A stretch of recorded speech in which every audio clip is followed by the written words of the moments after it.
नई नई दुल्हन आई ब्रज में।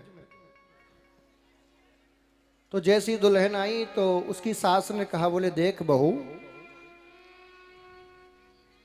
तुको मैं पहले ही समझाए दूं, ब्रज में तू किसी से भी राम राम करियो, किसी से भी बात करियो, लेकिन नंद के लाला से नैन न मिलइयो। सखी ने कहा, बोले क्यों ना मिलाऊं? तो कहा, बोले यदि तूने एक बार नंद के लाला से नैन मिला लिए तो फिर बाबरी है जावेगी। बंधुओं, आप देखिए, ये प्रत्येक मानव की प्रवृत्ति होती है कि जिस काम के लिए मना किया जाता है उसी काम को करने का और मन करता है, प्रवृत्ति होती है ये। अब जिस दिन से उसको कहा गया कि नंद के लाला से नैन ना मिले, उसी दिन से उसकी इच्छा हो गई कि ऐसा कौन है जिसके लिए मेरी सास मना कर रही है। अब रोज चिंतन करती भगवान का, रोज ध्यान करती, बोले ऐसा पता नहीं कौन है, ऐसा उसमें क्या है, रोज चिंतन करती। भगवान ने कहा, बोले इतना चिंतन कर ही रही है तो फिर चले ही जाते हैं दर्शन देने। भगवान एक दिन पहुंच गए, सासू मां घर पे थी नहीं, अकेली बेचारी। भगवान ने कहा, भाभी जी प्रणाम। बोले प्रणाम प्रणाम, लेकिन आप कौन हैं? अरे भाभी, हमको ना जाने आप, रोज दिन रात हमारा चिंतन करे हैं, हमारे बारे में सोचे हैं, और हम जब आ गए तो पूछ रही हो कौन है? बोले मैं आपका चिंतन क्यों करूंगी? भगवान ने कहा, अरे भाभी, हम वही तो नंद के लाल हैं, कृष्ण, जिनका आप रोज चिंतन करती हो। और जैसे इतना सुना तो तुरंत उस गोपी ने नेत्र झुका लिए, थोड़ा पर्दा कर लिया। वैसे आपको एक बात बताऊं मैं, माताएं सुन लीजिए, पर्दा करना भारत की परंपरा नहीं है। हाँ, जो घूंघट डालती है ना, ये घूंघट डालना भारत की परंपरा नहीं है, सनातनी परंपरा नहीं है घूंघट डालना। हमारी सनातनी परंपरा में माताओं को घूंघट नहीं डाला जाता था। तो फिर महाराज ये घूंघट डालने की परंपरा कब शुरू हुई? बोले जब भारत में मुगल आए, अंग्रेज आए, इनसे अपनी बहन बेटियों को बचाने के लिए घूंघट की प्रथा शुरू की गई। लेकिन अब तो आवश्यकता नहीं इसकी, इसलिए इस समय भारत को घूंघट प्रथा से बाहर आ जाना चाहिए। लेकिन सुनिए, मैं घूंघट प्रथा की मना कर रहा हूं, सिर पे साड़ी रखने की मना नहीं कर रहा। आजकल किसी को थोड़ी सी छूट दे दो, फिर वो पूरा ही बोले अब तो महाराज जी ने घूंघट की मना कर दिया, अब तो जैसे चाहे वैसे करो।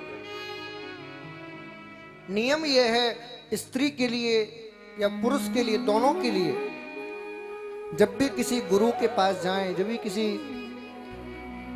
कथा प्रवचन इत्यादि में जाए, सिर ढक के जाए। यज्ञ इत्यादि करने बैठे सिर ढक के करें, ये नियम है। आज गोपी कहने लगी, मैं आपसे नेत्र ना मिलाऊंगी, मेरी सास ने मना किया है। और जैसे इतना कहा, भगवान ने कहा आज तो नजर मिला के ही जाएंगे आपसे। भगवान ने कहा चल ठीक है, नजर ना मिलागी तो माखन तो खिलाए दे। बोले ना ना, माखन भी ना खिलाऊंगा। क्यों? मेरी सास मना कर गई है कि तुम पहले बातों में लेते हो, और बातों में लेने के बाद फिर नजर मिला लेते हो, और नजर मिला के बाबरा बना देते हो, तो तुमको तो माखन भी ना खिलाऊंगी। भगवान ने कहा आज तो माखन खा के ही जाएंगे। भगवान ने अपनी बंसी से धीरे धीरे सारी मटकियों को फोड़ना शुरू कर दिया, और जैसे ही माखन की मटकी फूटी, वो सखी माखन की मटकी को बचाने के लिए दौड़ी, और जैसी दौड़ी तो माखन पे पैर पड़ा, और जैसी माखन पे पैर पड़ा तो फिसल गई। अब जैसी फिसली तो महाराज गिर गई आंगन में। अब कोई व्यक्ति गिर जाए तो आदमी उसको उठाने जाएगा, लेकिन श्रीमान जी उठाने तो नहीं गए। भाभी के पास गए और कहे, क्यों रही भाभी, कैसी रही? हम तो नेत्र नहीं मिला रही थी, अब मिला ले नेत्र जी भर के।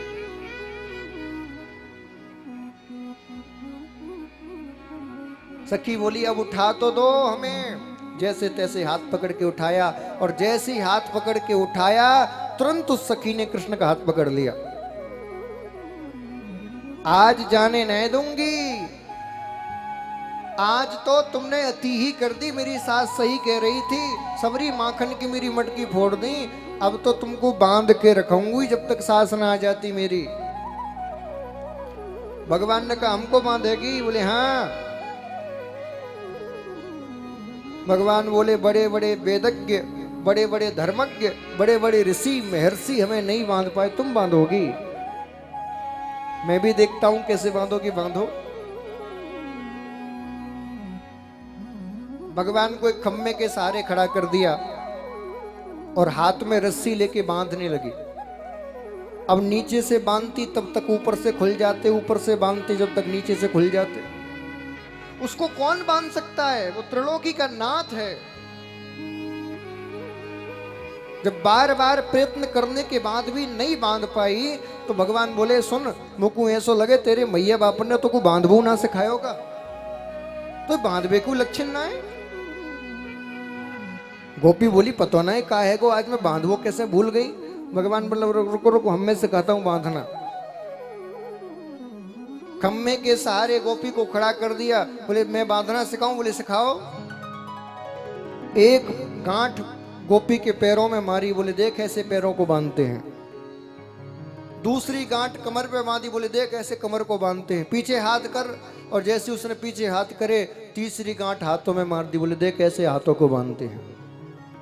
सीख गई बांधना? बोले, हाँ, अब तो पूर्ण सीख गई। अब ऐसे ही मैं आपको बांधूंगा, खोलो जल्दी।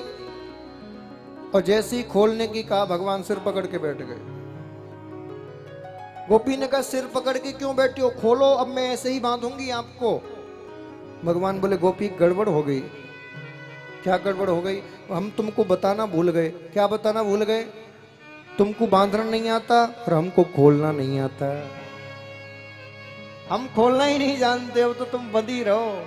भगवान कहते हैं, मैं एक बार जिसको अपने प्रेम के बंधन में बांध देता हूं, फिर जीवन भर उसको खोलता नहीं, मुझे खोलना ही नहीं आता।